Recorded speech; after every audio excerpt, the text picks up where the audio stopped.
So I'm a managing director and partner in the Boston Consulting Group.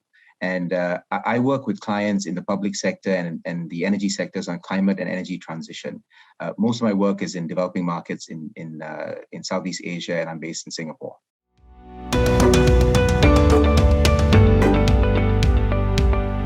So the public sector plays a critical role in leading through this climate and energy transition, and they play a multifaceted role across the whole economy and across society, and a few key areas.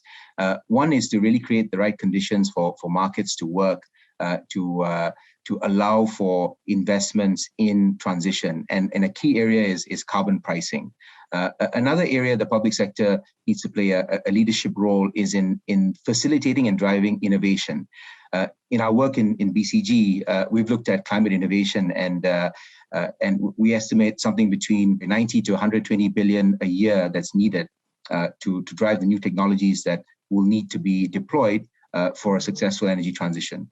And the public sector playing a role in addressing the long-term horizon of these investments, the higher risk, the challenges that the private sector can't address is where the public sector really can make a big difference.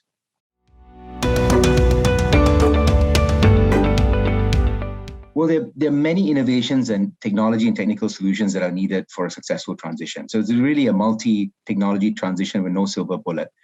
Now that said, some of the biggest areas of impact would be to drive scale and demand in some of the more promising technologies, such as hydrogen, low carbon transport, CCUS, carbon capture and storage, and these really need scale to work, right? And having innovations that would drive the cost down and allow scale of deployment will really have a big impact in a positive transition.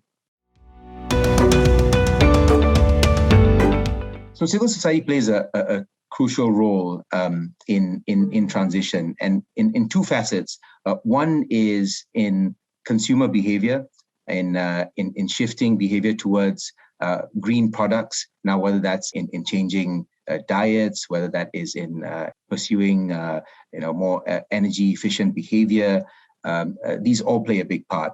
The second aspect for civil society is really around participating in the political process, depending on where you are in the world, but really participating in the political process to help drive the change through the public sector leaders in the country. So these are two areas where the civil society can play a big part.